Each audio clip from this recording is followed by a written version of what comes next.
Picture the absolute darkest hour of a, well, like a dystopian thriller. Oh, yeah. Like when the screen is practically pitch black. Exactly. The villain has essentially won, the heroes are scattered to the wind, and, all hope seems completely lost. Right. That was the crushing vibe of Revelation chapter 13. Yeah, we just saw humanity plunged into this ultimate dark night of the soul. This terrifying beast established a brutal, iron-fisted monopoly on the most basic means of survival. Which is terrifying to even think about. It really is. But the document we are unpacking today for our deep dive, it's a really fascinating commentary on Revelation chapter 14, shows how the narrative suddenly just flips. It does. It's not a continuation of the defeat at all. No, it's the counterattack. Yeah, it's like the ultimate movie trailer for the grand finale. Chapter 14 doesn't just offer a glimmer of hope, it outlines a highly coordinated tactical resistance. Right. And, to really grasp the sheer scale of what this commentary is decoding for us, we have to keep the immediate physical context in mind. Which is pretty grim. Very grim. The world hasn't just been spiritually oppressed, it has been physically shattered. Massive global earthquakes from the opening of the sixth seal have literally just leveled the infrastructure humanity relies on. The ground literally gave way.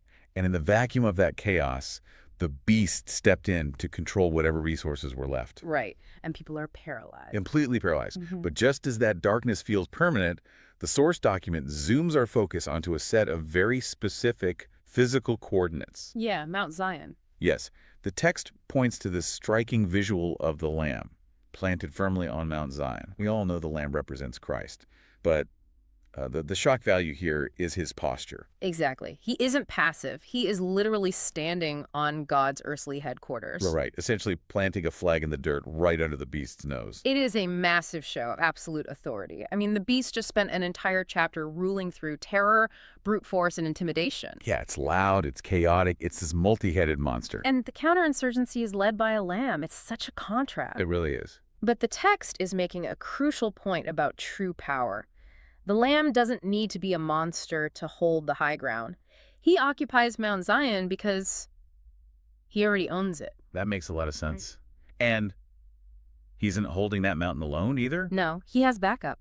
Yeah, and this is where the commentary gets incredibly fascinating regarding the troops gathering around him. The Lamb is surrounded by an elite special forces unit of exactly 144,000 soldiers. Right, the resurrected soldiers. Exactly. If we track the overarching narrative, these are the ancient fallen soldiers resurrected from chapter 7.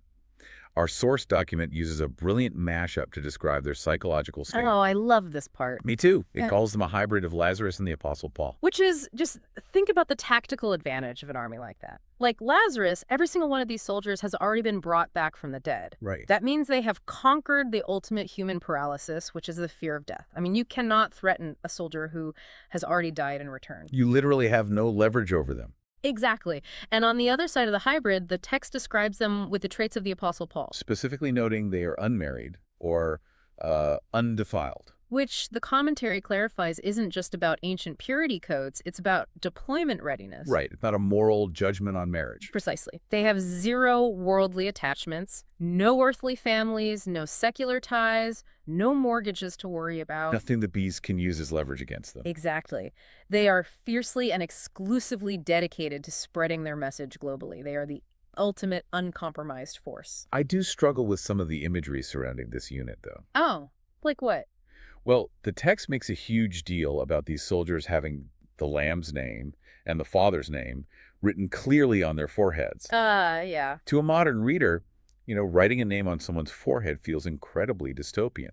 It sounds exactly like the kind of cult-like ownership branding the beast does with its own mark. Right, the barcode comparison. Exactly. Mhm. How is God's seal fundamentally any different from the beast's mark? Well, we have to look at the psychological mechanism behind the two marks.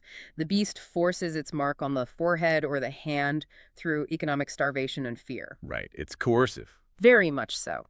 It is a brand of slavery designed to strip away individual autonomy to serve a corrupt system. God's seal on these 144,000 soldiers operates on the exact opposite principle. How so? It represents ultimate belonging and divine protection. It isn't forced. It is the ultimate security clearance. Like a badge of honor. Yes. It's a seal that says, this one is mine, and they are untouchable. Oh, wow. And the level of security validating that seal is staggering, too. The document points out a mind-bending detail here. The background music. Yes. God the Father, along with the heavenly elders, physically descends to earth just to provide the background music for these soldiers. We're talking the physical manifestation of rushing waters, loud thunder, and heavenly harps. There is a vital reason for that massive display, though. Why go through the trouble of physically descending just for a soundtrack? Because it serves as a top-level authentication. Remember the warnings that the end times would be flooded with false saviors and fake messiahs trying to trick people? Right, lots of deception. Exactly. By having the Father himself and the heavenly council show up, it is a universe-shaking verification. It prevents humanity from being deceived by cheap imitations. So God has equipped this massive 144,000-strong unit with a universal language, too.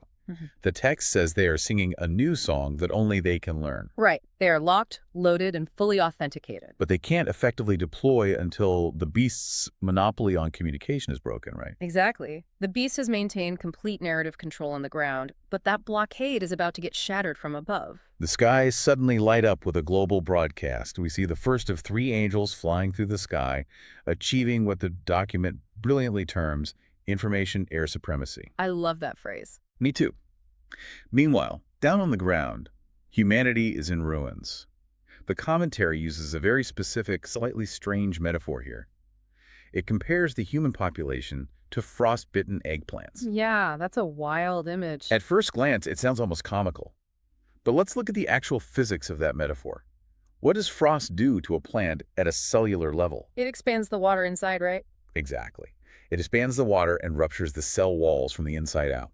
When it thaws, the structure is just gone. It's completely limp. Which is a devastatingly accurate picture of psychological collapse. Humanity's internal structure has been ruptured by the massive earthquakes we mentioned earlier. They have absolutely zero resilience left. Right. And into that total collapse, this first angel doesn't offer a gentle spiritual whisper. The angel broadcasts a blaring multilingual air raid siren. Wake up. Exactly. It commands everyone to wake up, fear God, and worship the creator of the heavens, the earth, the sea, and the springs of water.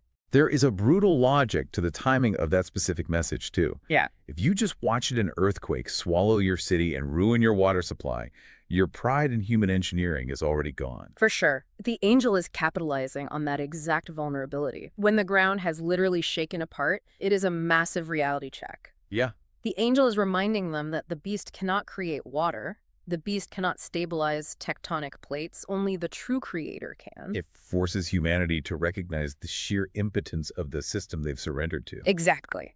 Then the second angel flies through, and the visual here is incredibly cinematic. Imagine someone standing with a megaphone outside a massive, luxurious skyscraper that is secretly rigged with explosives. Screaming at everyone to get out. Yes, yelling, "Babylon has fallen, get out!" We should probably decode Babylon for a moment, though. Yeah, let's do that. The text isn't referring to the ancient Middle Eastern city, which was essentially dust by the time Revelation was written. Babylon is the ultimate spiritual code for a corrupt, secular superpower. It represents the complete amalgamation of global politics, high-stakes economics, and cultural influence wrapped into one oppressive, inescapable system. And this system relies on a signature weapon. The commentary highlights the wine of passion. This is where the beast's strategy gets deeply insidious. It doesn't rely solely on brute force or the threat of violence. It uses an intoxicating lure. Exactly. The wine of passion is the promise of endless money, the thrill of power, the comfort of luxury. It brainwashes people. It does. They drink this wine and they become so numb, so addicted to the temporary security it provides, that they willingly trade away their moral baseline to keep the glass full. Which sets up the ultimate crisis point for humanity. Yeah, the angel's global broadcast forces a harsh reality. You can no longer stay neutral. You either evacuate Babylon or you drink its poisoned wine. Right. But I have to ask the question that naturally arises here. If there are literal angels flying in the sky, visibly doing a global broadcast in every language, how could anyone still choose to worship the beast? It seems crazy, doesn't it? It defies all logic. It defies spiritual logic, but it perfectly aligns with the mechanics of human survival. The commentary frames this dynamic as an old exam, new test. God is actively using the beast's monopoly over resources as a ruthless faith filter. Exactly. Consider the leverage the beast holds. It controls the jobs, the supply chains, the ability to buy food. Put yourself in that position for a second. Yeah. It's easy for us, analyzing an ancient text, to say we would reject the mark. Oh, definitely. But if your bank accounts are completely frozen and your kids haven't eaten in 3 days, taking that mark doesn't feel like worshiping a monster. It feels like being a responsible parent. And that is the tragic core of the test. People don't take the mark of the beast because they truly revere it. They take it because they are desperate to survive. Right. They compromise their core integrity just to secure a few years of peace and quiet in a chaotic world. They choose immediate, temporary economic security over eternal truth. The consequence for making that trade, however, is terrifying. The commentary breaks down the mechanism of God's response. The wine of wrath. Yes. If you choose to drink the beast's wine of corruption, you are opting in to drink God's wine of wrath. Yeah. And the document points out a vital historical detail about that wrath. For about diluting wine. Exactly. In the ancient world, you almost always mixed wine with water to dilute it. Drinking it straight was considered overwhelming. But the text explicitly states God's wine of wrath is unmixed. Meaning it is pure, undiluted justice. There is zero dilution of mercy in this specific cup. How? It is 100% pure consequence, and the irony of this outcome is profound. Because they just wanted a break. Right. People take the mark of the beast because they just want a break from the relentless pressure. They want to rest. But by trading their souls for that temporary peace, the text declares they are in a state where they have no rest, day or night. They trade the possibility of eternal peace for a fleeting illusion of safety. It is the worst possible deal a human being could make. Mm-hmm. So what is the alternative? How does a believer survive a system designed to starve them out? The text uses a specific Greek word here, hypomone, which is translated as endurance. But the document makes it clear this isn't passively whining in a corner or just quietly waiting to die.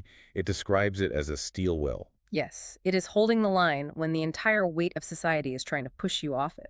And that kind of endurance requires two distinct, non-negotiable pillars. The first pillar is holding the moral baseline, keeping God's commandments. Which is incredibly hard. In a society where the beast actively rewards corruption, lying, and dirty money, you have to flatly refuse to play the game. You maintain your integrity, even when it costs you your livelihood. Exactly. And the second pillar shifts from action to mindset. It is holding on to the faith of Jesus. Not just having faith in Jesus, but possessing the exact same kind of faith he exhibited. Right, the faith he had when he was being crucified. It is the deep-seated trust that even when the world appears to have utterly defeated you, God remains in control and ultimate victory is assured. Which brings us to a radical redefinition of victory.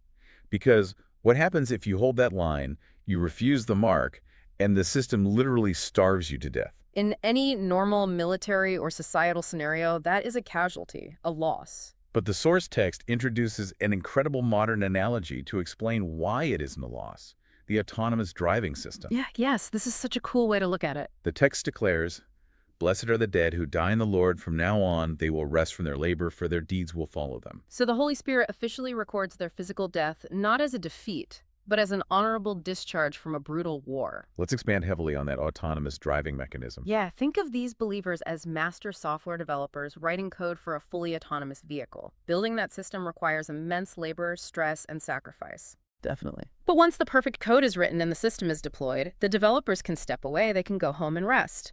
The car, however, keeps driving perfectly on the highway. Their death doesn't stop the mission. Their physical exhaustion, the suffering under the beast's economic sanctions, that all ends. But the code they wrote, the gospel work they completed, keeps going. Exactly.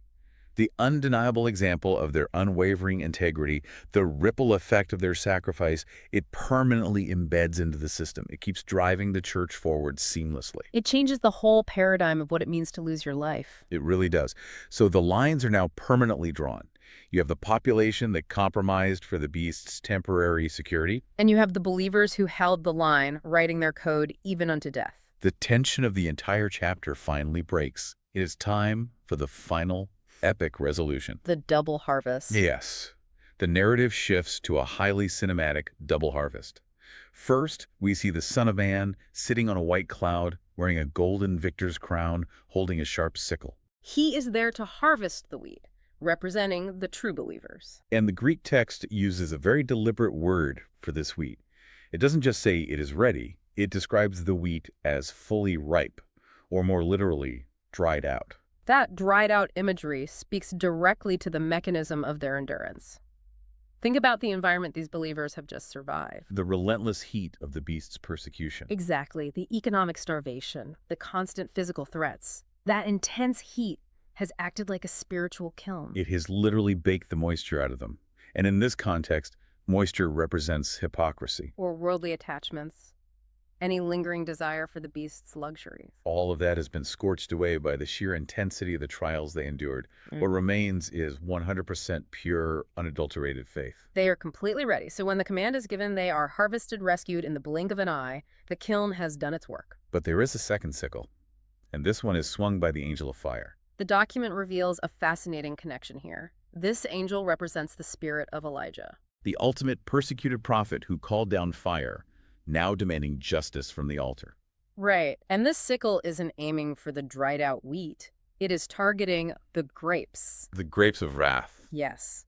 This harvest gathers the wicked, the corrupt systems, the individuals who willingly drank the beast's wine, and those who actively persecuted the innocent. They are thrown into the great winepress of God's wrath, situated in the valley of Jehoshaphat, the ultimate valley of decision and judgment. And this leads us to the most mind-blowing moment in the entire document. Oh, the math. This is incredible. It really is. It's a geographical and mathematical code hidden right at the very end of the chapter, measuring the scale of this judgment. The text states that the blood from this great winepress flows out for 1,600 stadia, which translates to roughly 300 kilometers outside the city. And Revelation never uses numbers accidentally. Never. So let's look at the geography here. The distance from Calvary Golgotha, where Jesus was crucified outside Jerusalem, to Bethlehem, the exact spot where he was born in a manger, is exactly 10 kilometers.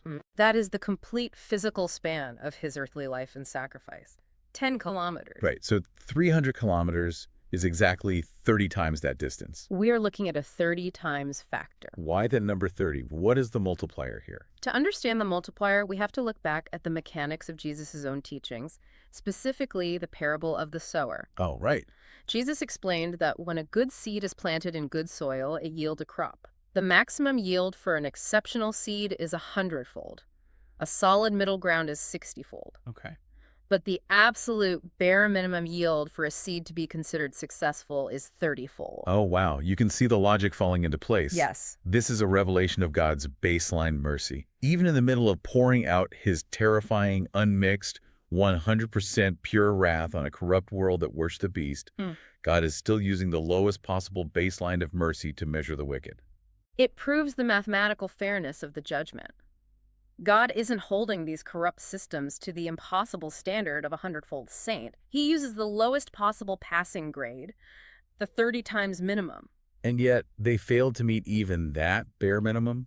They couldn't even hit the lowest threshold of basic human decency or spiritual response. Which is staggering. The math proves that the judgment falling on them isn't an act of arbitrary, chaotic cruelty. It is a perfectly measured, absolutely justified response. It strips away any argument that the wicked were somehow treated unfairly. The math of mercy right in the middle of the apocalypse. It's brilliant. We have covered a massive amount of ground today on this deep dive. We move from the resurrected special forces occupying Mount Zion to the angelic air raid sirens shattering the communication blockade to the ruthless economic filter of the beast, and finally, the absolute precision of the double harvest. But the true genius of this text isn't just in its ancient codes, it's in what it demands of you listening right now. Exactly. The psychological mechanisms of the beast haven't disappeared. They have just evolved. For sure. You probably aren't facing a literal multi-headed monster today. You aren't going to see angels doing a global broadcast during your evening commute.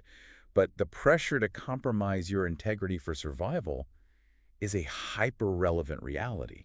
Every single day, we navigate systems that ask us to bend our moral baseline for economic security, for career advancement, or just to maintain social standing. Yeah. The beast's wine of passion works today for the exact same reason it worked in the text. Because it numbs us to the reality of the trade we are making. It tastes like a well-deserved promotion. Yeah. It tastes like finally fitting in with the right crowd. It tastes like simply not rocking the boat when someone else is being mistreated. Exactly. So I want to leave you with a final thought to deeply mull over. What if the most dangerous mark of the beast in our modern era isn't some dystopian physical barcode stamped on our foreheads. What if it is the quiet, invisible, daily compromises we make to keep ourselves comfortable? Yeah.